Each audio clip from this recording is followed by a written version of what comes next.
과거 케빈 워시의 발언에서는 친비트코인 입장보다는 전반적으로 긴축 재정을 강조하는 매파 성향이라는 입장이 일단 투자 시장에서 리스크 회피를 선택하게 됐는데요. 과거 통화 긴축을 선호했었고 강달러를 선호한 입장이었고, 그래서 연준 대차 대조표를 줄이는 과정은 시중에 있는 돈을 걷어들이기 때문에 시장은 케빈 워시 임명을 유동성 축소라는 악재로 받아들였습니다. 양자 컴퓨터 얘기가 많이 나오고 있는데, 이 장기적으로는 양자 컴퓨팅 기술이 계속해서 발전하고 있는데 과연 크립토 투자와 관련해서는 어떻게 판단해야 하는지 두 가지 자료를 가지고 검토해 보려고 합니다. 현재 비트코인이 없거나 조금 있는 사람에게는 아주 좋은 매수 기회라고 보고요. 또 비트코인을 비교적 최근에 투자한 분들은 기다렸다가 추가 매수 타이밍을 잡는 것이 필요하겠고요. 비트코인과 가상자산 투자 늦지 않았습니다. 코인 특강 아래 링크에서 신청하세요. 네, 반갑습니다. 저는 블록체인 전략연구소의 배운철 소장입니다. 작년부터 올해까지 최근 비트코인 중심으로 이제 암호화폐 투자를 어떻게 할 것인지에 대해서 좀 나누고 있는 그런 상황입니다. 최근 8만 달러에서 지지선을 형성했던 비트코인 가격이 무너진 모습을 보이며 투자자들의 신뢰를 잃어가고 있는데요. 최근 비트코인이 하락한 이유는 무엇이며 반등을 계속해서 실패하는 이유는 무엇일까요?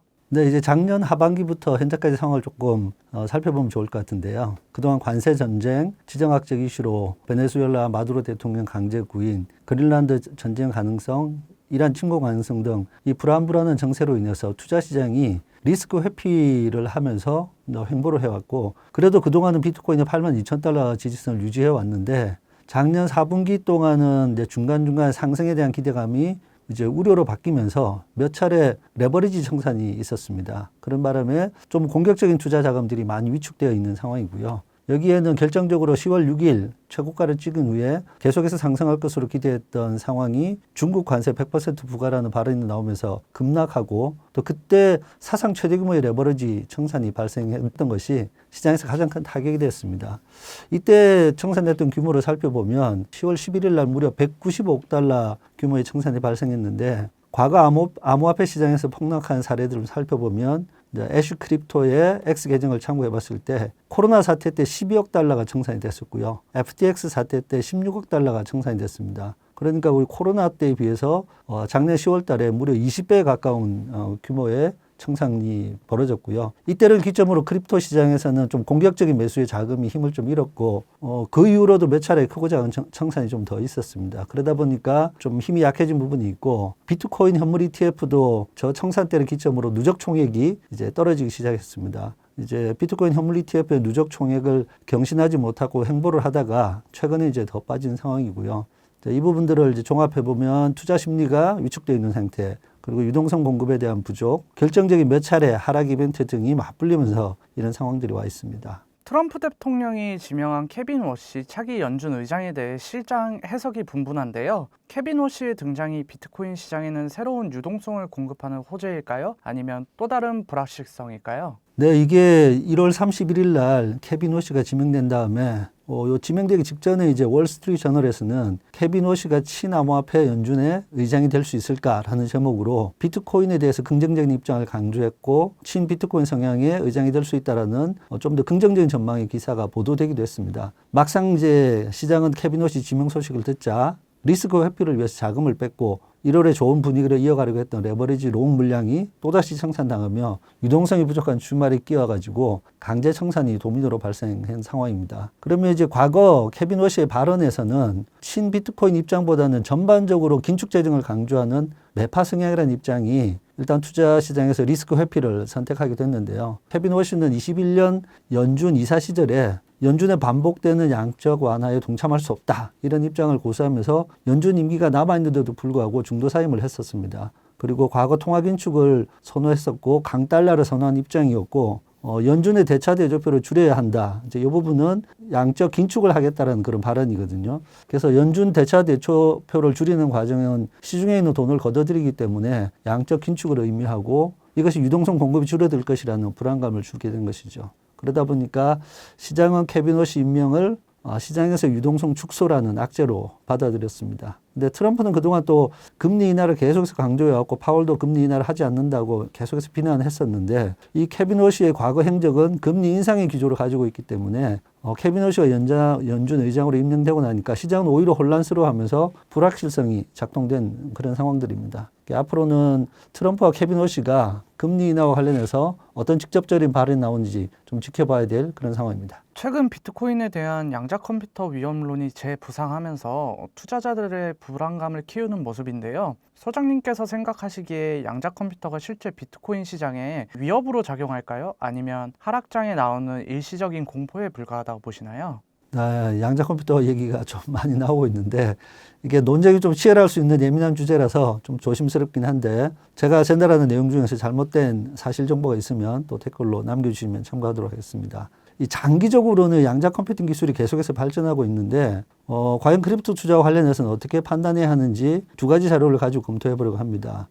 그리고 이 두 가지 출처에 대한 내용과 개인적인 전망까지 조금 말씀드릴 텐데 첫 번째 이 얘기가 최근에 나오게 됐던 게 비트코인 강세 입장이었던 제프리스의 크리스토퍼 우드 글로벌 주식 전략 책임자가 비즈니스 인사이더와 인터뷰한 내용에서 양자 컴퓨터의 발전이 비트코인의 위협이 될 수 있다라는 의견을 내고 제프리스가 그동안 지난 5년간 비트코인을 전체 포트폴리오에서 5에서 10% 비중으로 가지고 있었는데 이 투자 포트폴리오에서 비트코인을 완전히 배제하고 금 투자로 비중을 원래 가지고 있던 금 투자 비중을 상향 조정한다는 그런 내용들이었습니다. 근데 관련 인터뷰를 쭉 살펴보면 결국 금을 추가로 사기 위해서 포트폴리오를 조정하면서 비트코인을 팔았는데 그럼 비트코인 판 이유가 필요했을 거기 때문에 이 양자 컴퓨터라는 얘기가 나왔다라고 개인적으로 해석하고 있고요. 그러면 이 양자 컴퓨터에 대한 얘기를 크립토 씬에서도 계속해서 살펴보고 있는데 이 양자 컴퓨터에 대한 오해가 블록체인 보안에 성급한 대응을 부추긴다는 A16Z 크립토 펀드에서 지적한 내용을 좀 참고하면 좋을 것 같습니다. 이거는 지난 1월 26일 날 블랙노미 사이트에 올라온 내용인데 요약해 보면 암호학적으로 의미 있는 양자 컴퓨터는 2030년 이전에 등장할 가능성이 낮다. 그리고 암호화와 디지털 서명을 나누어서 대응해야 한다. 그리고 HNDL 공격이라는 것이 때문에 장기 기밀성이 필요한 데이터는 빠른 양자 내성 암호화 도입이 필요하다. 이제 HNDL은 뒤에서 좀 더 다시 설명을 하고요. 이 공개키 암호나 비트코인과 이더리움의 서명 알고리즘에 대해서 쇼 알고리즘, 이제 양자 컴퓨팅을 돌리는 쇼 알고리즘을 실행할 수 있는 수십만 개의 물리 큐비트 요구사항에 근접하지 못하고 있다라는 기술적인 설명이 있고요. 이것은 암호학적으로 의미 있는 연산을 수행하려면 필요한 게이트 정확도와 큐비트 간 연결성을 갖춰야 되는데 그것이 이제 기사로 나오거나 알려진 것에 비해서는 좀 과장되어 있다 이런 분석이 나와 있고요. 관심을 가져야 될 부분들은 국가에서 관련한 해커들은 양자 컴퓨터가 나중에 등장을 하면 복호화하기 위해서 현재 암호화된 통신 내용을 아카이브 형태로 수집 저장하고 있다는 겁니다. 이걸 HNDL이라고 해서 Harvest Now, Decrypt Later라는 이런 공격 방식인데 그래서 중요한 내용을 미리 다 수집을 해놓고 향후에 양자 컴퓨터가 나오면 복호하겠다라는 그런 부분인데 이 HNDL 공격은 지금도 되고 있다는 거죠. 그래서 향후 15년에서 50년 사이에 걸친 장기 기밀성이 요구되는 데이터는 빠른 양자 내성 암호화 도입이 필요하다라는 부분이고 사실 우리가 잘 모르는 사이에 크롬 브라우저나 클라우드 플레어나 애플의 아이메시지 또 시그널 같은 메신저 등은 기존 암호화와 호환되는 하이브리드 양자 내성 암호화를 이미 도입한 상태입니다. 그리고 우리가 들어봤던 디지털 서명 또 영지식 증명은 나중에 양자 컴퓨터가 등장하더라도 양자 컴퓨터 등장 이전에 생성된 과거 디지털 서명을 유지할 수 없고 또 이전에 생성된 영지식 증명도 신뢰가는 상태로 유지된다는 것입니다. 그러다 보니까 양자 컴퓨터 기술을 운운하면서 비트코인을 매도한다면 그냥 비트코인을 팔고 싶은 이유를 대는 것이다. 이 정도로 그냥 생각하시면 될 것 같고요. 오히려 수시로 터지는 기존 금융 서비스 거래소들의 해킹과 현재 보안 수준을 현실적으로 더 걱정해야 될 부분이라고 생각되고요. 양자 컴퓨터에 대한 부분들은 이 영상을 보시는 부분들은 당분간은 크게 걱정하지 않아도 된다. 다만 좀 관심은 그냥 가지는 정도로 대응하시면 될 것 같습니다.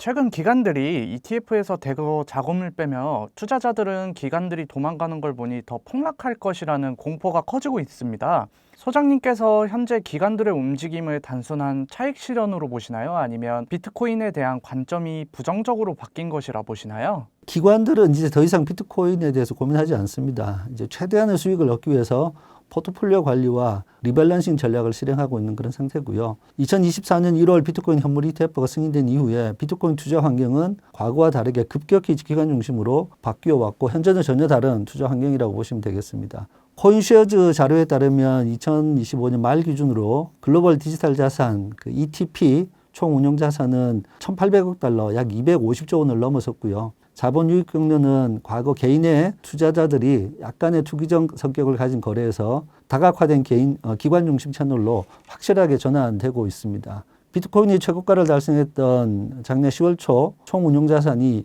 2,640억 달러 수준까지 오르며 최고점을 찍었었거든요. 그리고 올해 1월 달 보고서에 따르면 골드만삭스와 모건 스탠리의 비트코인 ETF 보유액이 각각으로 20억 달러와 40억 달러를 돌파했었습니다. 그리고 기관들이 자체적으로 비트코인 ETF를 보유하는 단계를 넘어서 자사의 고객들에게도 비트코인 ETF를 기반으로 한 맞춤형 자산 관리 서비스를 제한하기 시작했다는 부분도 중요한 그 모멘텀이고요. 올해 초 모건 스탠리에서 골드만삭스도 전체 자산 관리 고객에게 비트코인 ETF를 정식 제한하기 시작했습니다. 비트코인을 투자하는데 확신이 없으면 이런 투자 제한이 어려운 거죠. 그리고 모건 스탠리는 그걸 넘어서서 그동안 서드파티의 비트코인 현물 ETF를 이제 제한하는 방식에서 자체 비트코인 현물 ETF를 출시해서 자체적인 자기 비트코인 현물 ETF를 판매하겠다라는 식으로 본격적으로 비트코인 투자 시장에 뛰어들었습니다.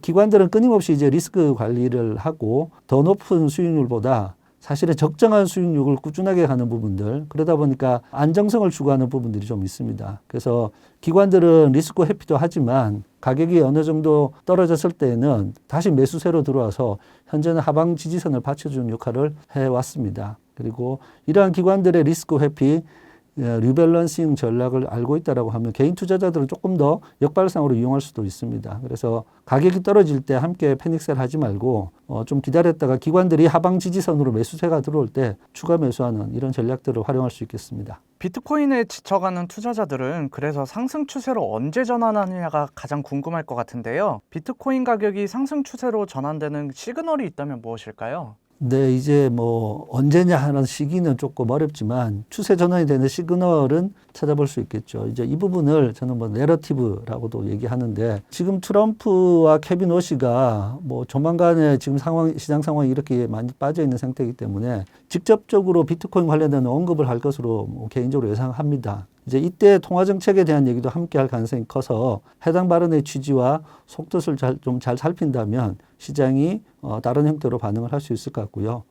이제 금은에 대한 수익 실현을 이제 하고 싶을 때 워낙 고가로 올랐으니까 케빈 워시 후보 지명 소식이 들리면서 이제 매도할 수 있는 이벤트의 소재가 된 것이다라고 보는 관점도 있고 저도 동의하고요. 그리고 비트코인은 이제 유동성 공급이 줄어들지 않을까 하는 우려로 미리 리스크 회피하는 부분들이기 때문에 그래서 케빈 워시가 결정적으로 어떻게 하겠다라는 부분이 아직 확정된 것이 없기 때문에 살펴보면 좋겠고요. 다음으로는 이제 클래리티 법안 심사 일정이 좀 연기되어 있는데 이 상황도 지켜봐야 될 부분들입니다. 그래서 지난번 법안 심사 그 일정에서 코인베이스 CEO인 브라이언 암스트롱은 스테이블 코인 보유자에게 이자를 지급하지 않는 조항 때문에 법안에 대한 지지 철회 입장을 밝히기도 했습니다. 그러면 앞으로 스테이블 코인 보유자에게 이자를 지급할 것인지 살펴보는 부분들이 있고 이 사항은 이더리움 가격에도 영향을 미칠 것이고요. 지금 방송 촬영 오늘자 기준으로 뉴스를 보면 이제 미국에 있는 암호화폐 업계에서는 이제 지역은행과 조금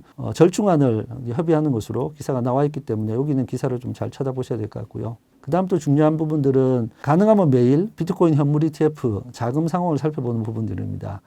소소밸류나 파사이드 인베스트 사이트에서 살펴보면 순유입, 순유출에 대한 결과들을 알 수 있거든요. 그러면 최소 2거래일 연속 순유입의 타이밍이 언제 시작되는지 좀 참고해보면 좋을 것 같고요. 이때 이제 우리가 투자를 할 때 누구보다 빠르게 또 누구보다 먼저 상승 추세에 올라타고 싶을 건데 이제 그것이 과해지고 자기 확신이 지나치면 이제 레버리지 롱을 잡게 되고 그동안 또 이제 청산들이 많이 일어났던 사항들인데 비트코인 투자를 장기 투자를 한다는 마음이면 현물 ETF 자금 현황들을 보면서 살짝 반 템포 늦게 움직이는 것도 안전한 투자 전략이 될 수 있습니다. 그리고 현물 ETF 관련해서는 누적 총액이 현재 지금 빠져 있는 상태거든요. 누적으로 작년 말 총액을 넘어설 때가 이제 확실한 상승 흐름이 될 것으로 예상하는데 총 누적 금액이 증가하는 사이에 증가하는 그때 추세 전환이 발생할 것으로 계속 개인적으로 보고 있어서 이제 이 부분도 좀 강조를 드리고요.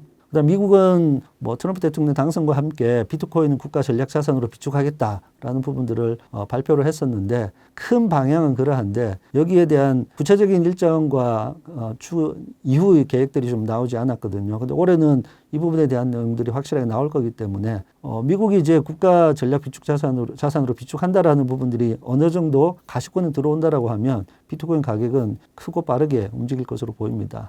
또 구체적으로는 미국 퇴직연금 401k 자금이 이제 투자에 들어가게 되는데 이 내용은 작년 8월 7일 트럼프 대통령이 401k의 투자자 대체자산 접근성을 완화하라는 내용의 행정명령에 서명을 했고요. 401k 퇴직연금은 총 운용자산이 1경 2,400조 원에 이르는 규모의 연금입니다. 그래서 이 명령이 있은 다음에 노동부는 여기에 따라서 투자 관련 지침을 6개월 안에 재검토해야 되거든요. 그리고 또 올해 2월 2일 날 증권거래위원회 폴 애킨스 의장이 401k 퇴직연금에 디지털 자산을 포함하는 것을 지지한다라고 표명을 했기 때문에 그리고 6개월이 거의 다 다가왔거든요. 그래서 이 부분에 대한 구체적인 안이 나오게 되면 저기서 이제 몇 퍼센트 최소한의 퍼센트만 담더라도 비트코인에 대한 매수세가 확실하게 들어오기 때문에 이러한 이벤트들이 가격을 상승할 것이라는 부분들이기 때문에 이런 것들을 좀 지켜보시면 좋을 것 같습니다. 8만 달러가 깨진 비트코인 가격은 누군가에게는 기회로 다른 누군가에게는 위기로 생각될 것 같은데요. 소장님께서는 현재 공포에 사야 하는 박앤세일 구간으로 보시나요? 아니면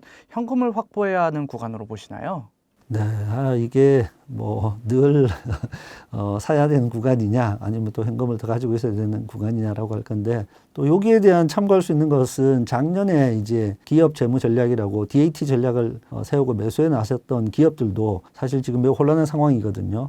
좀 나누어서 생각해 보면 현재 비트코인이 없거나 조금 있는 사람에게는 아주 좋은 매수 기회라고 보고요. 또 비트코인을 비교적 최근에 투자한 분들은 아마도 지금 손실 구간에 접어들었기 때문에 위기로 느끼실 수 있을 겁니다. 그러면 여기서는 반등 타이밍을 기다렸다가 추가 매수 타이밍을 잡는 것이 필요하겠고요. 또 비트코인을 그래도 좀 오랫동안 투자했는데 아주 초기부터 투자하셨던 분들은 아직 수익 구간일 수도 있는데 뭐 손실 구간이어도 비트코인의 장기 우상향에 대한 어떤 굳은 믿음이 있을 거기 때문에 역시 추가 매수 타이밍을 잡아볼 수 있겠습니다. 우리가 좀 이제 참고할 수 있는 부분들은 이제 비트코인을 매집해서 기업 DAT 전략을 수행해왔던 스트래티지 같은 경우는 계속해서 공격적으로 비트코인을 좀 매수하고 있고요. 비트마인도 계속해서 이더리움을 매수하고 있는 이런 부분들을 좀 참고할 수도 있겠습니다.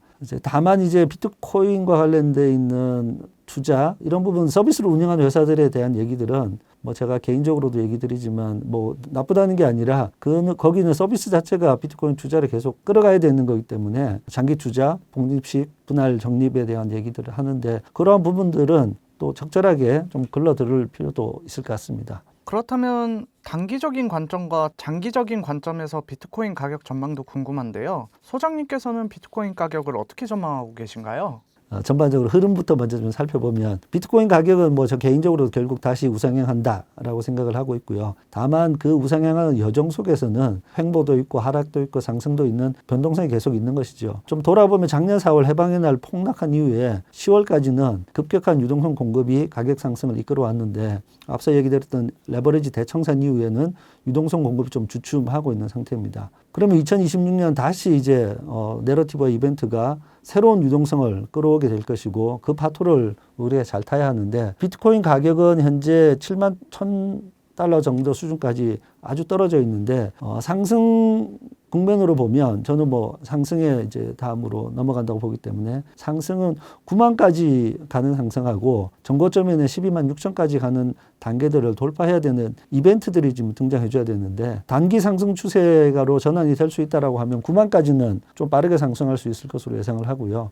작년 4분기 상황을 보면 9만에서부터 12만 6천이라는 전고점까지 꽤 힘들어하고 10만 가면 다시 이제 수익 실현 매물이 나오고 이런 부분들이 있었는데 전고점 돌파를 위해서는 아무래도 수익 실현 매물들을 좀 받아내면서 올라가야 되는 구간으로 보입니다. 그리고 제가 개인적으로 조금 뭐 관심을 가지고 보고 있는 부분들은 3월 12일 예상으로 비트코인이 2천만 개 채굴이 확정됩니다.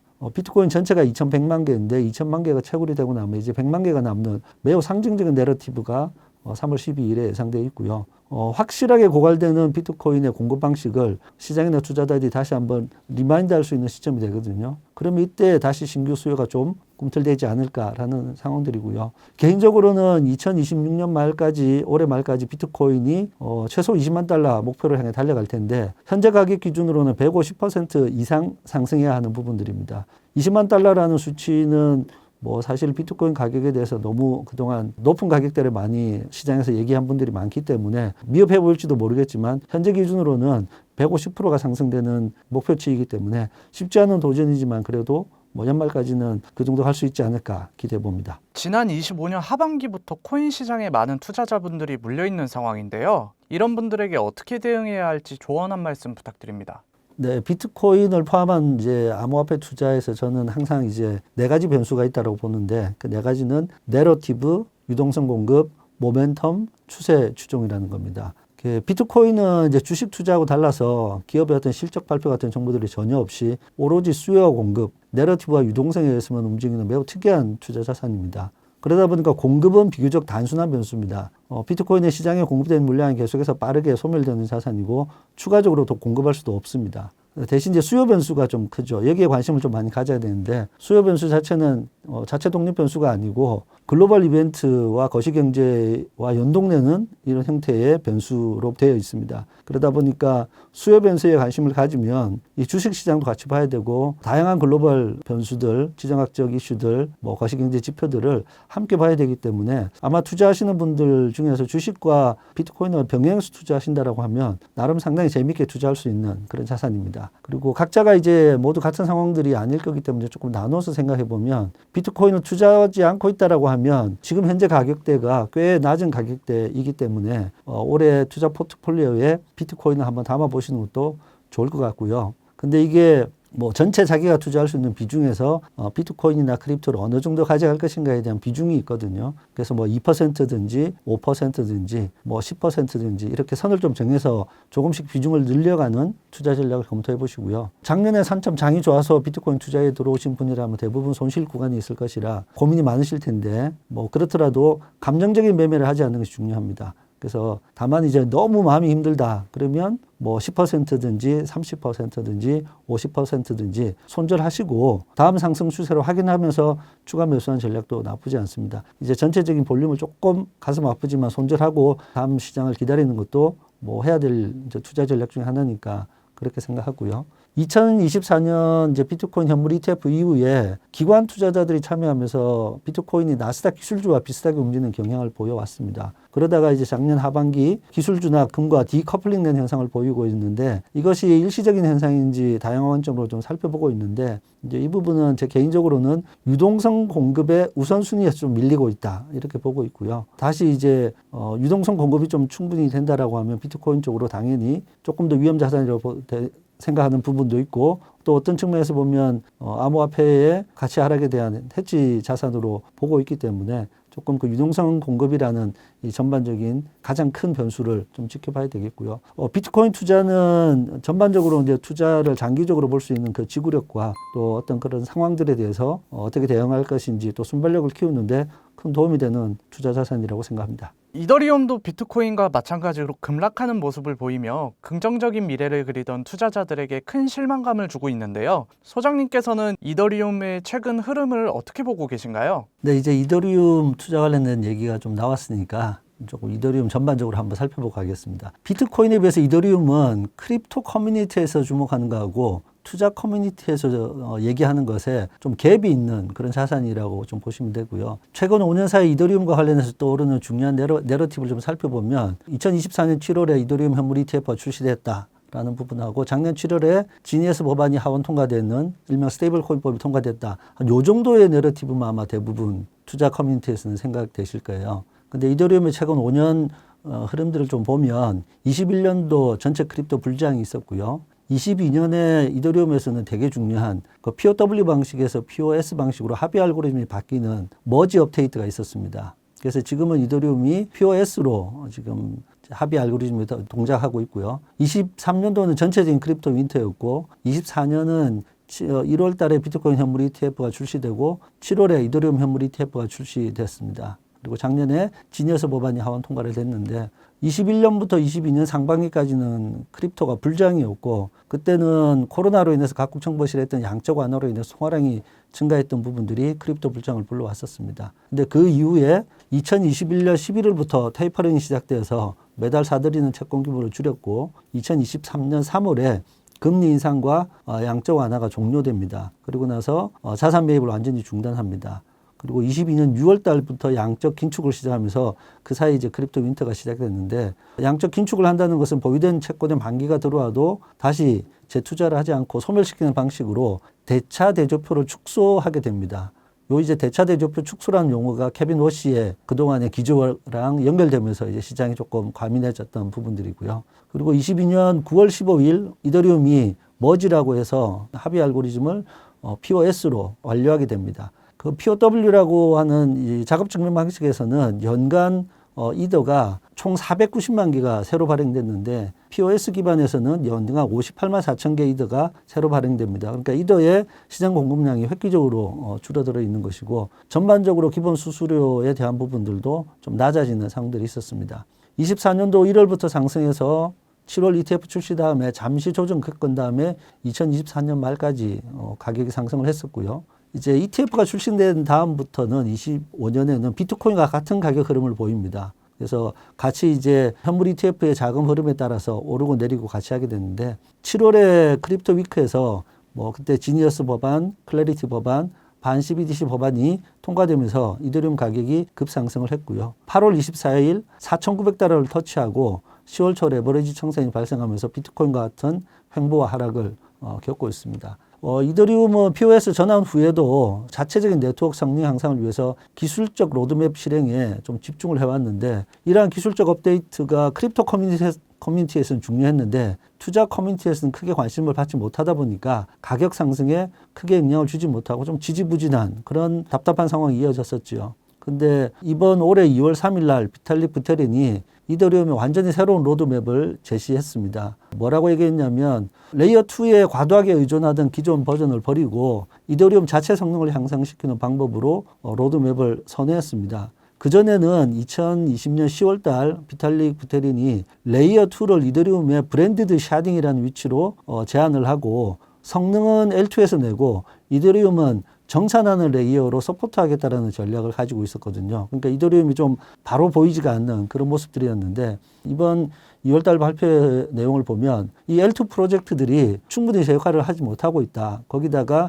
기술적으로도 충분한 탈중앙화를 추진하지 않는다. 그러다 보니까 L2 프로젝트들이 이더리움을 효과적으로 확장하지 못하고 있다는 결론에 도달하고 앞으로 L2 프로젝트들은 자체적으로 독특한 서비스 가치를 제공해야만 한다라는 것들을 강조했습니다. 그동안 이더리움은 자체 성능 향상을 통해서 빠르고 가스비가 저렴한 거래 처리를 가능하도록 했고 그거 성능을 더 향상시키겠다는 겁니다. 작년 12월 3일 날 후사카 업그레이드가 있었는데 이 업그레이드가 있고 나서 일일 트랜잭션 수가 약 50% 증가하고 활성 주소 수도 약 60%가 늘어나는 성과가 있었습니다. 요 수치는 2021년도 디파이가 막 절정이 있었을 때의 그런 수치를 넘어서는 기록이고요. 올해 1월 달 이더리움의 평균 트랜잭션 수수료는 0.44달러로 2021년 5월 달 불장일 때 그 트랜잭션 수수료가 53.16달러까지 갔거든요. 여기에 99% 절감되는 트랜잭션 수수료를 가지고 있기 때문에 이 수준은 현재 솔라나와 비슷한 수준으로 이제 와 있습니다. 그리고 올해 중요한 두 차례 이제 업데이트가 하드 포크가 있을 예정인데 글람스테르담이라는 업데이트와 해제 보고타라는 이제 하드 포크가 예정되어 있습니다. 이런 상황들이 돼 있다 보니까 이더리움이 그 지난 5년간 매우 열심히 뭔가를 해왔고 올해도 열심히 할 예정인데 기술 투자 관점에서 이런 기본적인 기술적 변화를 알아두면 이더리움 투자 타이밍을 잡는 데도 도움이 되실 것 같고 이제 이런 부분들을 조금 이 시간을 통해서 소개해드렸습니다. 미국은 달러 패권을 유지하기 위해 스테이블 코인을 밀어줄 수밖에 없다는 시각이 지배적인데요. 이 시각대로라면 이더리움이 향후 비트코인 상승률을 압도하는 시기가 올 수 있다고 보시나요? 네, 뭐 이제 스테이블 코인 발행이 흥미로운 주제인데 미국이 이제 달러 패권을 유지를 하기 위해서 어떻게 할까 고민하다가 스테이블 코인 발행이라는 기막힌 묘수를 설계했습니다. 그리고 작년 이 스테이블 코인 내러티브가 이더리움의 지지부진했던 이더리움의 사실 산소통을 좀 달아주는 역할을 했었죠.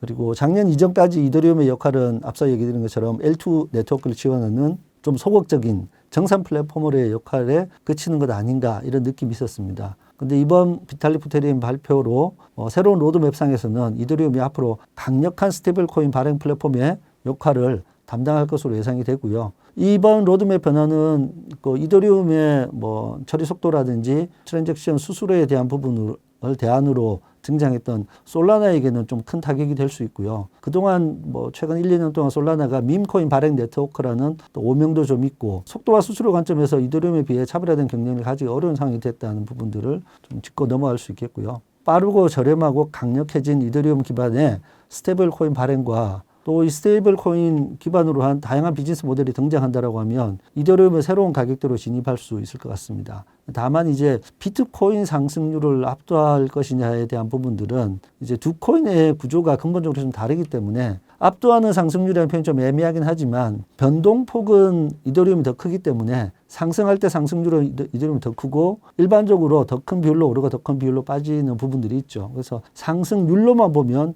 이더리움이 좀 강점이 있겠지만 이 부분뿐만 아니라 이더리움의 경쟁력에 대한 부분들은 비트코인의 시가총액 대비 이더리움의 시가총액을 비교해서 이더리움이 어느 정도의 시가총액을 실제적으로 크립토에서 담당할 수 있을 것인가 이런 부분들을 지켜보는 것도 이더리움의 장기 투자에는 더 의미 있는 지표가 될 것 같습니다. 투자 관점에서는 앞서 이제 조금 아쉬움으로 지적했던 이더리움은 여전히 좀 더 대중적인 내러티브가 좀 필요하다. 그렇게 해야지 일반 투자자들도 이더리움에 대해 강력한 매력을 느낄 수 있을 것이다 라는 부분이 있습니다. 이더리움 가격이 하락함에도 블랙록 같은 월가의 거물들은 이더리움에 대해 긍정적인 전망을 내놓고 있는데요. 이러한 이유는 무엇이며 소장님께서는 이더리움을 어떻게 평가하고 계신가요? 네, 이제 RWA라는 키워드가 작년부터 시작은 뭐 좀 그 재작년까지도 볼 수 있겠지만 올해 조금 주목해야 될 키워드이긴 합니다. 실물 연계 자산이라고 하는데 실물 자산의 가치를 반영한 증권을 원하는 만큼 조각으로 쪼개고 또 프로그래밍에 따라서 거래되도록 지원하는 디지털 혁신 금융 서비스입니다. 2025년 11월 28일 글로벌 RWA 분석업체 RWA XYZ에 따르면 전 세계 온체인 RWA 규모는 360억 달러, 약 50조 원 수준입니다. 근데 스테이블 코인 시장 규모가 약 3천억 달러로 420조 원 규모거든요. 근데 이 스테이블 코인이 RWA를 매입하는 주요 통화 역할을 하기 때문에 RWA 시장은 아직도 훨씬 더 커질 가능성을 가지고 있죠. 지난 2월 4일 날 유럽 최초의 토큰 증권 거래소인 21X의 맥스 하인젤 창립자 겸 CEO가 이제 국내에 와서 발표를 했는데 자본시장이 스포티파이 모먼트를 맞이하고 있다라면서 강조를 했는데 이 얘기는 음악 산업이 CD에서 MP3를 지나서 스트리밍으로 넘어간 것을 비유했는데 자산의 토큰화가 이런 금융 서비스에도 혁신을 가져올 것이다 라는 비유를 하고 있습니다. 그리고 26년 이제 다보스 포럼의 중요한 세션 중 하나의 제목이 토큰화는 미래인가라는 것이었습니다. 여기에서 부동산, 채권, 펀드, 주식, 에너지 등 전통적인 실물 자산이 점차 퍼블릭 블록체인 기반으로 구현되고 있다는 것이 강조가 됐고요. 이 토큰화를 하게 되면 장점은 실시간 정산, 유동성 개선, 소수의 지분으로 소유가 가능하다는 점 등이 있습니다. 이 토큰화된 실물 자산의 락업 총 가치가 약 220억 달러 규모라고 이제 얘기를 했고요. 그 중에 약 65%가 이더리움 기반에서 구현됐다는 겁니다. 그러다 보니까 RWA 시장이 중요하고 RWA 시장이 커진다라고 하면 결국 이더리움이 중요한 역할을 담당한다라는 부분이죠. 이런 토큰화 자산의 핵심은 규제 명확성, 기술적 신뢰, 대중적인 자산 채택 등이 있는데 이 증권성 성격이 있기 때문에 규제 명확성은 클래리티 법안이 통과되고 나면 이 부분이 해결이 될 것 같고요. 그리고 네트워크의 기술적 신뢰는 앞서 제가 이제 이더리움의 여러 가지 업데이트 현황들 말씀드렸는데 이더리움이 뭐 가장 앞서 나가고 있는 상황이고요. 대중적인 자산 채택은 클래리티 법안으로 규제 명확화가 되고 나면 다양한 RWA 프로젝트들이 등장하게 될 것이라서 자연스럽게 해결될 것입니다. 이제 RWA 산업이 발전하게 되면 이더리움이 뭐 가장 중추적 역할을 인프라 역할을 맡을 것이라는 기대감이 시장에서는 크고 동의가 되는 부분들이죠. 현재 RWA 시장의 규모가 크기는 하지만 아직까지는 미국 국채 펀드 중심의 시장 규모를 가지고 있습니다. 개인 투자자에게는 좀 현실적으로 투자 체감이 와닿는 상황이 아니지만 관심을 가져야 되겠고요. 시장의 논리가 RWA 시장이 커진다, 이더리움의 주조로 발행된다, 그러니까 이더리움 가격이 올라가야지 요 논리는 아직 힘이 좀 약하고요. RWA 시장의 규모가 커지고 나면 그 RWA 상품이 다양해지면서 결국 이더리움의 트랜잭션이 증가하는 그런 온체인 데이터의 결과와 연결이 돼야 합니다. 이제 발행 자체는 되었는데 트랜잭션 자체가 발생되지 않으면 사실은 이제 사업적인 성과가 없는 거거든요. 수익적인 부분에서도. 그래서 이런 트랜잭션에 대한 증가라는 온체인 데이터 결과가 연결되고 나면 이러한 내러티브가 신규 유동성을 끌어올 것이고 그렇게 되면 이더리움 가격에 반영될 것으로 보입니다. 그 외에 이제 조금 우리가 접근하기 좋은 쪽에서는 보면 금 가격이 올라가고 있기 때문에 금을 토큰화한 코인으로는 테더 골드나 팍소스 골드가 있습니다. 그러니까 금에 투자하고 싶은 사람 중에서 크립토를 가지고 투자하고 싶다라고 하면 이 코인들을 사면 되는 거죠. 테더 골드는 국내 거래소에도 거래 가능하니까 뭐 살펴보실 수 있을 것 같습니다. 그렇다면 소장님께서는 이더리움 향후 가격 전망을 어떻게 보고 계신가요? 지금까지 살펴본 것처럼 뭐 2026년 이더리움 가격 전망은 뭐 개인적으로는 하방보다는 상방이 확실하게 열려 있다라고 생각이 되고요. 상승 추세에 대한 부분들은 단계별로 좀 저항선을 돌파해야 되는데 4천 돌파 후에 전고점이었던 거의 5천까지 돌파를 언제 어떻게 하느냐가 지금 중요한데 비트코인이 앞서 이제 20만 달러를 향해 달려간다라고 하면 이더리움은 상징적으로 1만 달러를 향해 달려갈 것으로 예상이 되고요. 현재 2,100달러까지 빠진 상황이라서 단기적으로는 조금 상승 모멘텀, 추세 전환이 좀 필요한 상황입니다. 하방으로 가는 부분들은 구조적인 문제가 아니라 이런 외부적인 단기 이벤트에 따른 변동성의 문제로 생각하고 있기 때문에 그렇더라고 지금이야 하고 들어가는 부분들은 확실하게 반등하는 그 모멘텀을 찾아서 추가 매수를 하시면 뭐 지금은 이더리움 같은 경우는 추가 매수에 좋은 기회라고 생각합니다. 현재 비트코인은 적립식 장기 투자가 정석으로 통하는데요. 그렇다면 변동성이 크고 기술 변화가 빠른 이더리움도 똑같이 적립식 장기 투자가 정답일까요? 아니면 다른 투자 전략이 필요할까요? 네, 이제 이더리움도 적립식 장기 투자가 정답인가? 이 질문은 바꿔보면 이더리움과 비트코인은 같은 성격의 자산인가? 라는 질문도 바꿔볼 수 있는데 이더리움과 비트코인은 성격이 다른 자산입니다. 그래서 공급 관점에서 보면 비트코인은 2,100만 개로 공급이 확정되어 있고 약 95% 채굴되어 있고 현재는 101만 개 정도가 남아 있습니다. 이더리움은 POS로 전환된 후에도 연간 58만 4천 개씩이 매년 발행되고 또 앞으로 어떤 합의에 의해서 발행량이 늘거나 줄거나 할 가능성까지 열려있는 상태이죠. 수요 관점에서 보면 비트코인은 현물 ETF, 무게 국가자산 전략 비축, DAT 기업 증가, 기관이나 연기금 등의 투자자금 대기 등의 호재들이 있고요. 뭐 이더리움도 같이 현물 ETF, DAT 기업 등장, 여기에 스테이블 코인과 RWA라는 호재들을 가지고 있습니다. 비트와이즈 자산운용사의 2026년 암호화폐 10대 전망 보고서에 따르면 이 ETF에서 신규 발행되는 공급량의 100% 이상을 매수할 것이라고 전망했는데요. 이 내용을 살펴보면 비트코인에서는 ETF 수요가 신규 공급량의 2배, 이더리움에서는 ETF가 신규 공급량의 2.6배, 솔라나는 ETF 수요가 신규 공급량의 1.5배를 매수한다라고 돼 있습니다. 예상하고 있습니다. 그러니까 ETF만으로도 시장에 신규 발행된 공급량을 다들 100% 이상 매수할 것으로 전망되기 때문에 기본적인 수요가 받쳐준다는 겁니다. 그러면 상호 성격이 다른 이 비트코인과 이더리움은 성격이 다르면 상호 해지될 수 있는 자산인가라고 살펴보면 최근 5년간 가격 차트를 좀 비교해보면 두 자산은 상호 해지된 성격이 아니라 2024년 현물 ETF 승인 이후에는 완전히 커플링돼서 움직이는 자산입니다. 오를 때 같이 오르고 내릴 때 같이 내리고 다만 이더리움의 변동폭이 조금 더 크게 움직이는 차이 정도가 있습니다. 이 상황들을 보면 ETF 기준으로만 보면 기관들이 투자할 때 비트코인과 이더리움을 적절한 비율로 정해서 담고 운용하는 방법이라고 볼 수 있겠죠. 그리고 이더리움을 통해서는 상승할 때 높은 수익률을 얻고 하락할 때 조금 더 먼저 조정해서 손실률을 줄이는 이런 방식으로 운영하고 있다고 해석할 수 있겠습니다. 그럼 똑같이 적립식 투자를 하는 것이 좋은가?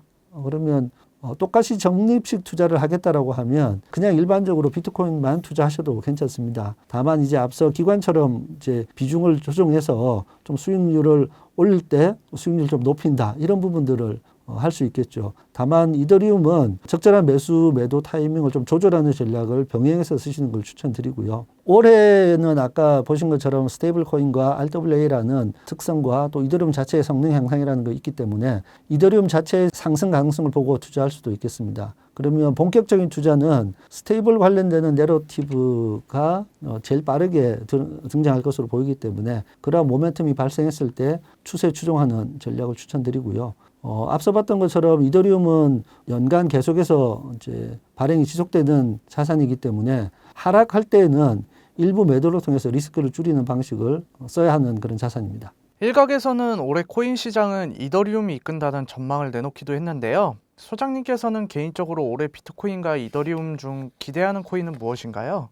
네, 이건 뭐 의견이 다양할 수 있긴 한데 개인적인 의견은 크립토 투자에서 언제나 메인은 뭐 비트코인으로 시작하고 그다음에 확장하는 부분인데요. 이더리움이 이끈다는 전망은 그동안 이제 별다른 내러티브가 없던 이더리움에 주목을 받을 만한 이벤트들 때문입니다. 스테이블 코인이 법안은 통과했지만 스테이블 코인 발행 자체가 막 본격적으로 되고 있는 건 아니거든요. 근데 올해는 실제 발행이 되면서 사용성이 많이 늘어날 것으로 보입니다. 그리고 클래리티 법안이 통과되면 RWA 시장이 이더리움 기반에서 발행된 스테이블 코인 전체의 거래를 통해서 확대될 수 있는 준비가 되어 있는 거고요. 두 번의 중요한 기술적인 업데이트 통해서 이더리움의 네트워크 성능이 좋아지고 가스비까지 줄어든다라고 하면 이더리움을 그냥 쓰면 되는 것이죠. 그리고 비트코인도 주목해야 될 이벤트들이 많은데 가장 중요한 부분들은 국가 전략 비축 자산으로서 언제 어떻게 매입할 것인가라는 이벤트가 있고요. 이와 관련해서는 미국의 20개 이상의 주가 암호화폐 투자를 촉진하기 위한 법안을 추진하고 있다는 부분들도 있고요. 작년 2월에 아부다비 무바달라 국부펀드가 비트코인 현물 ETF에 4억 3,600만 달러를 투자했던 상황이 있고 작년 10월에는 룩셈부르크 국부펀드가 비트코인 현물 ETF의 1%를 투자 포트폴리오로 투자를 했습니다. 여기에 뭐 하버드 대학, 브라운 대학, 에모리 대학 등 대학의 기금들도 비트코인을 담고 있기 때문에 뭐 비트코인에 대한 부분들은 이 수요에 대한 부분들은 계속해서 대기가 되어 있는 상태고요. 전반적인 추세만 바뀌면 되는 부분들이기 때문에 아마 비트코인과 이더리움을 어느 정도 비중 조정만 하면 되지 않을까라는 생각입니다. 소장님의 포트폴리오 전략이 궁금한데요. 만약 현금 1억이 있다면 소장님께서는 어떻게 포트폴리오를 구성하실지 한 말씀 부탁드립니다. 이 부분은 뭐 전제가 뭐 사실 좀 있었으면 좋긴 한데 1억을 이제 크립토에 투자한다라고 하면 사실 이제 1억을 크립토에 투자하는 분은 다른 자산에도 충분히 투자를 하고 있으면 좋겠는데 요 1억만 가지고 얘기해 보면 제가 이제 가지고 있는 구성은 비트코인과 이더리움은 7대3 정도 비중으로 구성하고 있습니다. 그리고 여기에 추가적으로 뭐 7대3에 뭐 6.5, 뭐 2.5 이렇게 하긴 좀 그래서 그러는데 아주 일부는 앞서 얘기했던 다른 코인들 중에서 제가 관심을 좀 가지는 거는 프라이버시 코인 같은데 정찰병으로 좀 배분을 할 수 있겠다라는 부분이고요. 1억이 있다라고 하면 그걸 7대3 비중으로 한 번에 투자하지는 않고요. 이 매수에 대한 것도 좀 타이밍을 나눠서 해야 되는데 뭐 제가 추천하는 방법은 2천만 원씩 5번 정도 나누어서 들어갈 걸 만들어 놓고 중간에 하락 구간이 발생한다라고 하면 이더리움은 적절하게 매도도 하면서 투자하는 것이 필요하고요. 크립토 투자에도 전체적으로 투자하시는 분이 뭐 신규 투자자나 최근 투자자나 장기 투자자로 좀 나눠볼 수 있고 또 각 개인의 투자 성향에 따라서 뭐 공격적 성향이냐 중립적 성향이냐 보수적 성향이라 좀 나눌 수 있는데 뭐 저는 이제 좀 오랫동안 투자를 해왔고 뭐 성향적으로는 이제 중립적 성향의 이제 투자자인데 여기에 따라 투자 포트폴리오도 좀 뭐 조정할 수 있겠죠. 그래서 이렇게 보시고 투자를 하시면서 자기 성향도 조금 좀 확인해 보시면서 그렇게 투자하면 될 것 같습니다. 지금까지의 수익률을 보고 내가 투자를 잘하고 있는 것이 맞나와 같은 고민을 하는 투자자들이 많을 것 같은데요. 이러한 투자자들에게 어떤 마인드셋을 가져야 할지 조언 한 말씀 부탁드립니다. 네, 일단 크립토 투자를 시작하고 계셨다는 것 자체에 응원을 드리고 격려하고 지지합니다. 주변에 살펴보면 사실 아직도 크립토 투자하지 않는 분들이 있으시거든요. 사실 미국에서는 국가에서도 전략자산을 비축하겠다는 얘기도 있고 주요 기관들이나 금융권에서 전통 금융기관에서도 다 크립토 투자를 하고 있단 말이죠. 근데 우리는 조금 이 투자하시는 분하고 투자하시지 않는 분의 좀 갭이 큰데 일단 투자를 하고 있다는 것 자체가 응원하고 격려하고 지지합니다. 그래서 앞으로 크립토 시장은 더 커졌으면 커졌지 작아지지 않습니다. 그래서 미래 크립토 투자하고 있는 이 여정에서 경험들을 계속 크립토 투자를 조금 더 잘할 수 있는 부분으로 발전시켜 나가면 되는데 단기적인 현재 투자 수익률만 가지고 자기의 투자 역량을 평가하면서 위축되거나 감정적인 의사결정을 내리지 않으셨으면 좋겠고요. 크립토 투자가 주식 투자하고 조금 성격이 다르다 보니까 좀 까다로운 점이 있어서 힘들 수도 있는데 현재 자산을 유지하려고 우리가 가지고 있는 자산을 그냥 유지만 해서는 안 되고 어쨌든 인플레이션을 해지할 수 있는 투자를 해야 되는 상황이니까 하지 않고 있는 분들은 조금 투자를 하시면 좋겠고요. 이제 위축되어 있는 분들은 어차피 여러 가지 상황들이 올 것이기 때문에 제가 이제 항상 뭐 강조드리는 얘기는 투자는 예측이 아니라 대응이다. 이 원칙을 항상 기억해야 됩니다. 우리가 예측하지 말라고 했는데 가격 예측을 계속 하게 되잖아요. 이거는 예측이라기보다는 시나리오를 만들어 둔다고 생각하면 될 것 같아요. 어떤 이벤트가 예상되면 상방 시나리오와 하방 시나리오를 동시에 만들 수 있거든요. 그러면 상방 시나리오에서 내가 언제 어떤 가격으로 도달하면 뭐 어떻게 매매하겠다 이런 거죠. 매매에 대한 부분은 매수, 매도, 손절, 익절이 있는 부분들이고요. 하방 시나리오에서는 언제 어떤 가격으로 하락해서 도달하면 어떻게 매매하겠다라는 부분이 있습니다. 그래서 이 부분은 저는 항상 이제 앞서 여러 가지 이벤트들에 대해서 말씀드렸는데 그 이벤트들은 내러티브이고요. 그 내러티브는 유동성에 대한 영향을 줍니다. 그 유동성에 대한 영향을 주면 그 유동성이 바로 들어오는 게 아니라 그 이벤트와 함께 모멘텀을 만들게 되거든요. 그리고 그 모멘텀을 만들고 그것이 어느 정도의 상승 기류나 하락세를 만드는 추세가 생기기 때문에 그 추세를 확인하고 따라가는 추세 추종 전략을 쓰면 그래도 조금 리스크를 줄일 수 있는 부분들이 있기 때문에 주변에 보면 지나치게 강한 확신을 가지고 있으신 분들이 있고 그분들이 결국 레버리지로 넘어가면서 좀 많은 문제들이 생기고 작년 4분기에 그 레버리지들 청산들이 꽤 많았던 부분들은 시장의 전반적인 분위기는 너무 상승 분위기로 하고 있는데 외부의 특별한 변수들, 특히 뭐 트럼프 대통령의 돌발적인 발언이나 돌발적인 의사결정들을 통해서 시장이 막 무너지고 요동치는 상황들이 생겼는데 이제 이 부분에서 우리가 가격을 예측할 수 있는 사람들은 아무도 없습니다. 다만 대응 시나리오를 가지고 있으면서 그 상황들에 따라서 자기 투자 전략을 믿고 계속 실행하는 것이 중요하고요. 대응 시나리오를 만드시고 실행하는 투자 루틴을 만드시는 거죠. 그리고 그것을 통해서 결과를 보시면서 좀 조정을 하시는 그렇게 되면 각 개인의 투자 역량들, 특히 크립토에 대한 투자 역량들도 많이 향상되시지 않을까 그렇게 생각합니다. 몇몇 전문가들은 스테이블 코인 규모가 10년 안으로 10배 이상 성장할 것이라는 전망을 내놓기도 했는데요. 실제 스테이블 코인의 최근 흐름을 어떠며 소장님께서는 스테이블 코인을 어떻게 전망하고 계신가요?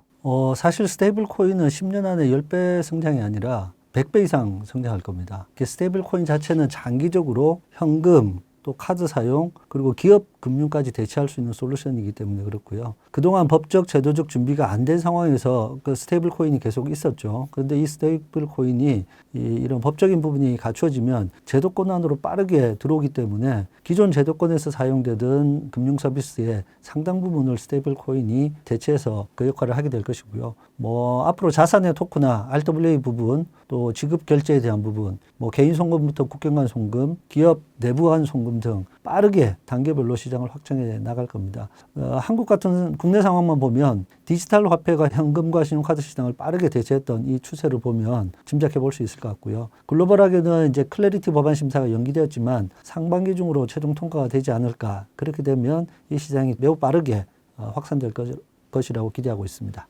최근 스테이블 코인 법안이 좌초될 위기에 처했다는 이야기가 흘러나오고 있는데요. 해당 법안은 무엇이며 어떤 쟁점 때문에 발목이 잡혀 있는 것인가요? 네, 이 스테이블 코인 관련해서는 원래 이제 지니어스 액트 부분이 스테이블 코인 법안이라고 되어 있기 때문에 지니어스 액트는 지금 현재 특별한 이슈가 없이 발행과 또 발행 주체, 발행 시기, 발행 조건들에 대해서 자체 일정을 가져가면 되는데 문제가 됐던 거는 이제 클래리티 법안이라는 겁니다. 시장 규제 명확화라는 부분들인데 이 법안 내용에 스테이블 코인과 관련된 내용이 있습니다. 그래서 1월 달에 이제 클래리티 법안 마크업 일정이 잡혀 있었는데 작년 7월에 통과된 내용에 추가된 내용이 스테이블 코인 이자 지급에 관련된 사항이 있었습니다. 스테이블 코인 보유자에게 이자 지급을 하지 않는다는 조항이고 이건 미국에 있는 은행권에서 로비를 통해서 추가한 내용입니다.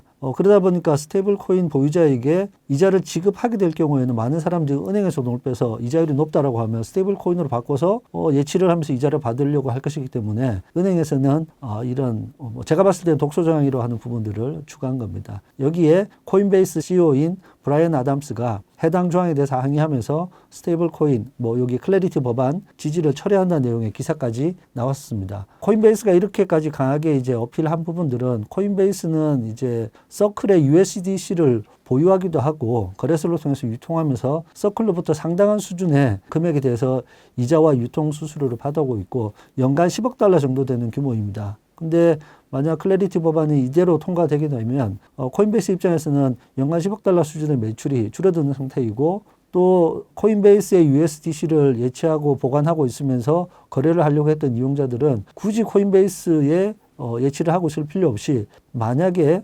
미국의 이 클래리티 법안의 규제를 받지 않는 해외 이 거래소에서 어떤 이자를 준다고 하면 그쪽으로 다 이동할 것이기 때문에 이러한 문제점들을 이제 항의를 했고요. 스테이블 코인 관련해서 뭐 제2의 루나 사태 방지 등에 대한 얘기가 뭐 좀 나오고 있는데 이거 미국에서 나오지 않고 워낙 스테이블 코인에서만 나오는 얘기인데 현재 얘기되고 있는 스테이블 코인은 100% 담보를 잡고 발행이 되고요. 루나와 같이 알고리즘 기반의 스테이블 코인이 아닙니다. 근데 이러한 내용을 가지고 불안감을 조성하는 국내의 어떤 이런 기득권을 가진 입장들이 좀 있는 거죠. 이런 얘기를 하는 주장들을 좀 가려서 들을 필요가 있고요. 클래리티 법안이 통과되고 나면 크립토와 관련한 법적 제도적 불확실성이 사실 거의 해소되기 때문에 전통 금융시장에서 크립토 산업과 연계하는 부분들에 대해서는 활발하게 시장이 열릴 것이고요. 여기는 당연히 기관들의 참여 그리고 전통 금융권의 사업자들이 참여한 것이 확실하고요. 그리고 스테이블 코인 자체는 뭐 다른 크립토 매매, 특히 그전까지 USDT나 USDC가 뭐 비트코인을 사거나 이더리움을 사거나 또 다른 알트코인을 사기 위한 거래 수단으로 역할을 해왔기 때문에 크립토 매매의 중심 화폐였는데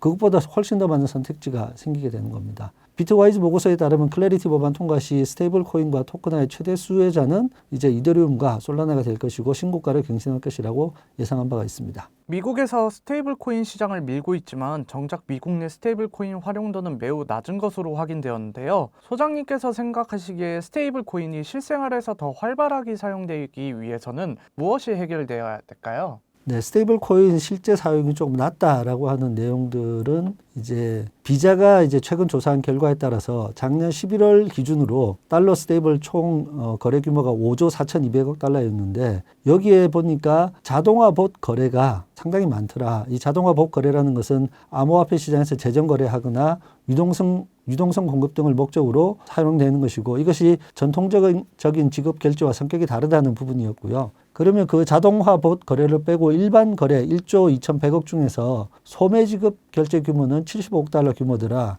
그래서 약 0.1% 수준이다라는 이 내용이고 또 이 숫자만 가지고 또 국내에서 또 이렇게 다른 실제 많이 쓰지 않더라 소매 규모에서는 그래서 기관용 도매용 스테이블 코인을 만들어야 된다 이런 식으로 주장을 끌고 가는 분들이 있는데 사실 이제 스테이블 코인을 이제 소매 지급 결제로 쓰기 위해서는 말씀드린 대로 클래리티 법안이나 스테이블 코인 법안들이 좀 명확하게 정리가 되면 훨씬 더 빠르게 성장할 수 있는 부분들이고 그것이 올해 원년으로 볼 것이다라는 부분입니다. 그래서 지금 스테이블 코인의 현재까지 기준 중에서는 국경 간 송금이라든지 거래소 간 개인 자금 이동이라든지 덱스 거래와 대출이라든지 금융기관 간 정산 등의 고액 거래까지도 사용이 됐는데 사실 이 부분 쏙 빼고 소매지급 결제만 가지고 얘기했다는 부분들이 해석에 대한 좀 이견이 좀 있는 것이고요. 미국 같은 경우는 아마존하고 월마트 같은 경우가 자체 스테이블 코인을 발행하겠다고 또 추진하고 있습니다. 작년 6월 13일자 보도에 따르면 월마트와 아마존이 자체 스테이블 코인을 발행하고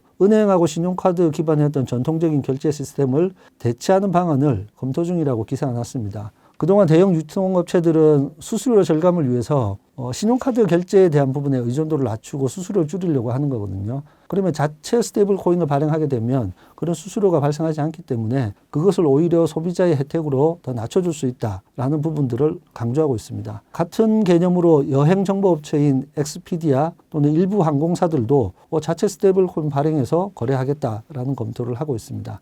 그러니까 결제 규모가 큰 유통업체는 스테이블 코인 결제 방식을 적극적으로 검토할 것이고요. 뭐 그렇게 되면 자체 결제 시스템을 갖추면 은행이나 신용카드 결제 시스템에서는 중요한 수익 원인 거래처가 빠져나가는 구조가 돼서 위협이 될 수 있어서 여기에 대처를 하려고 하고 있는데 사실 이제 스테이블 코인이다라고 보기는 어렵지만 뭐 여러분 잘 아시는 스타벅스 같은 경우가 자체 적립을 하고 사용하도록 하고 있고 그 누적되어 있는 그 금융 규모가 매우 크다는 것들이 수시로 나와 있는 것처럼 이제 스테이블 코인을 통해서 대규모 유통업체들은 자체 스테이블 코인을 발행하고 그것을 소비자 혜택으로 돌리기 위한 시도들을 하고 있습니다. 국내에서는 이제 뭐 디지털 화폐 사용처까지 대체할 수 있는데 스테이블 코인을 발행하게 되면 즉시 결제가 되고 즉시 지급이 되고 이거 지급과 정산이 다 됩니다. 그리고 매우 낮은 수수료라는 장점들이 있습니다. 2월 4일 서울 디지털 서밋 행사에 열렸던 행사에서 보스턴 컨설팅 그룹의 신성환 파트너 발표에 따르면 스테이블 코인이 결제 지연이나 높은 수수료나 운용 비효율 등 전통 금융과 법정 화폐의 문제점을 해소할 수 있다라고도 얘기를 했고요.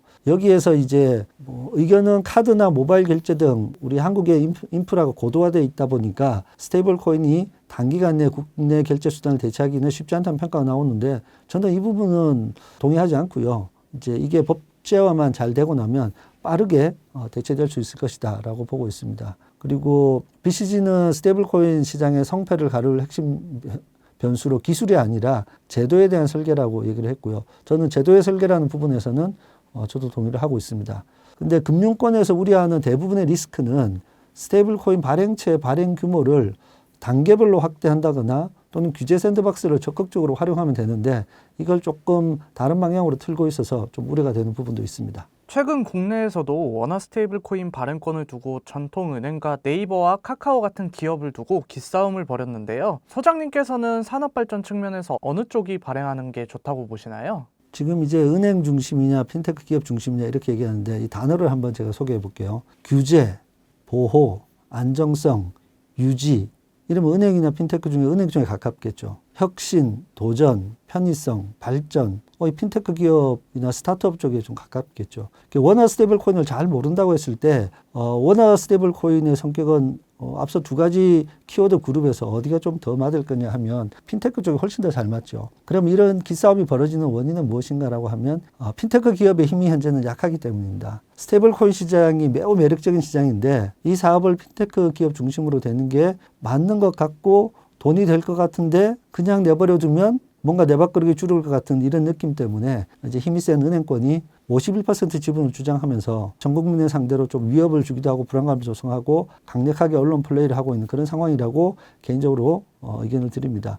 최근 기사를 보니까 이제 51% 주장을 좀 희석을 하고 싶은 건지 50% 플러스 한 주라는 표현까지 나오고 있고요. 근데 핀테크나 테크 기업들 입장에서는 여러 가지 다양한 규제를 받아야 되는 입장이고 이런저런 이해관계가 걸려 있다 보니까 어떻게든 적당하게 몸을 사리고 겨우겨우 대응하고 있는 좀 안타까운 상황이어서 테크 기업들에게 원화 스테이블 코인 관련해서는 힘을 좀 많이 실어줘야 된다라는 생각 중입니다.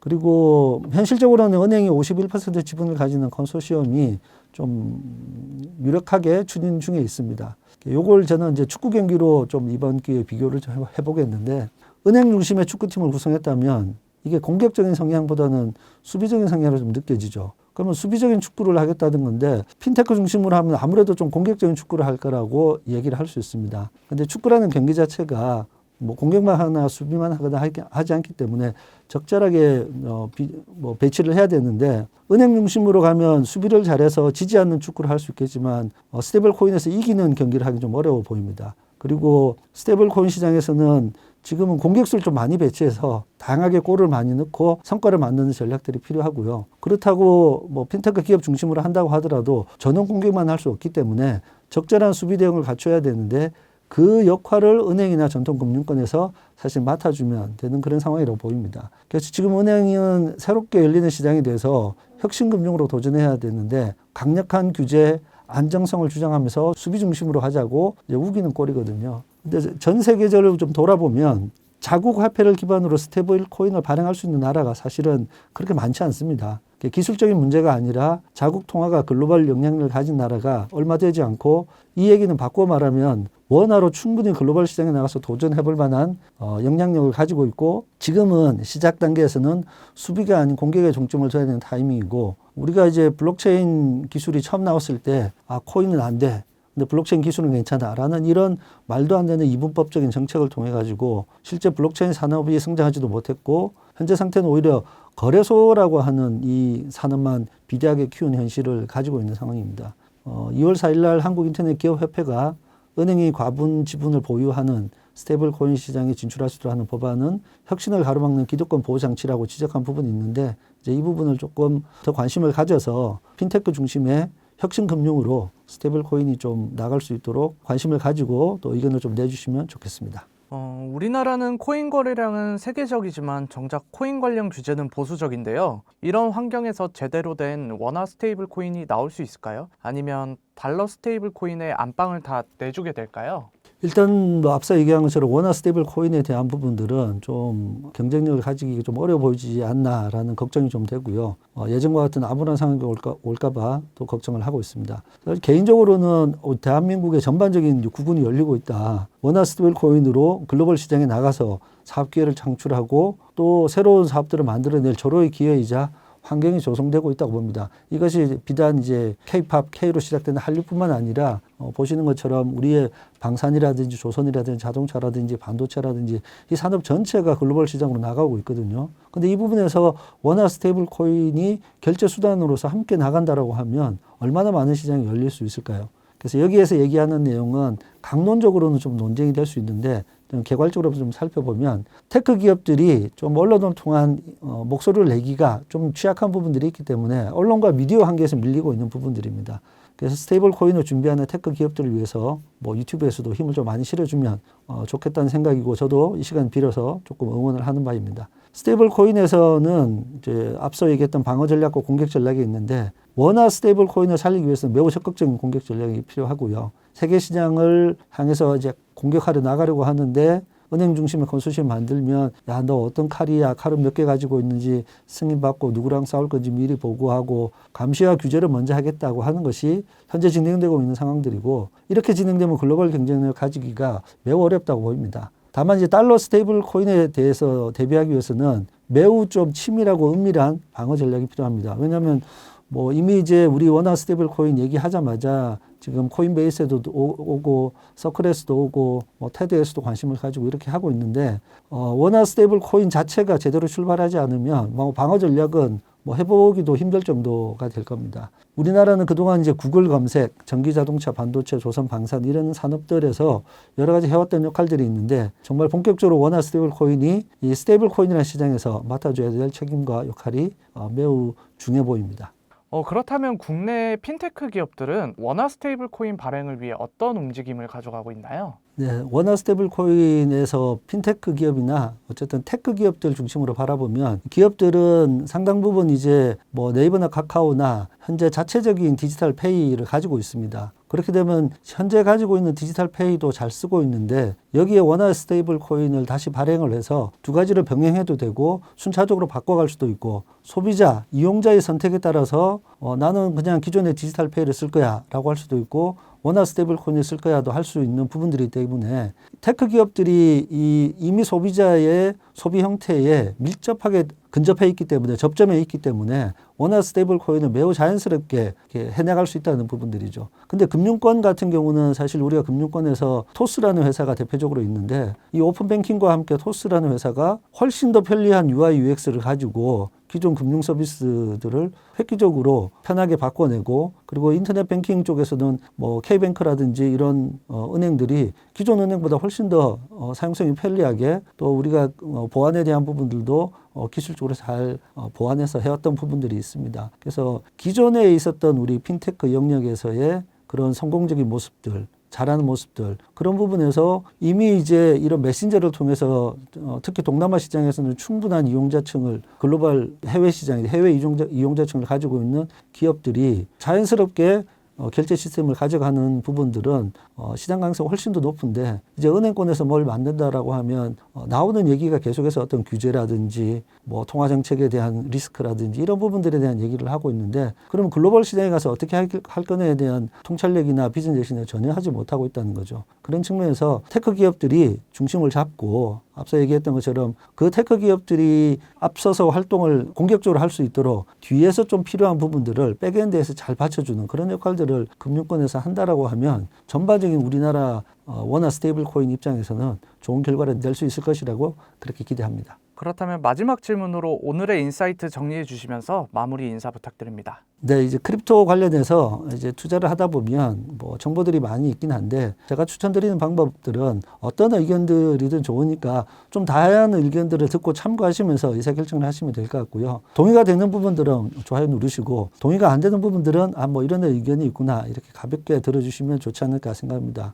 제가 이제 오프라인이든 온라인이든 크립토 커뮤니티에 계신 분들을 만나보면 뭐 이제 투자 열정이나 확신들이 매우 강한 부분들을 알고 있고 또 자신의 의견과 좀 다른 부분이 있다라고 하면 좀 이렇게 또 적극적으로 의견을 내는 뭐 긍정적인 면이 있지만 또 과한 부분들도 좀 있는 것 같습니다. 제가 이제 이 내용들을 준비하면서 뭐 자료 조사도 많이 하고 제가 평소에 얘기했던 부분들도 최대한 정리해서 전달 드리려고 했는데 뭐 잘못된 부분이 있으면 사실 부분에 대해서 잘못된 게 있으면 좀 바로 잡아주시고요. 또 제가 몰랐던 부분이 있으면 또 좀 이렇게 정보 주시면 또 저도 잘 들어서 보완하도록 하겠습니다. 제가 이제 완전 유리 멘탈이거든요. 그래서 여러분들이 좋은 쪽으로 좀 봐주시고 모쪼록 제가 공유해드린 이 내용들이 비트코인과 이더리움 또 기타 크립토 투자에 조금이나 도움이 되시길 바랍니다.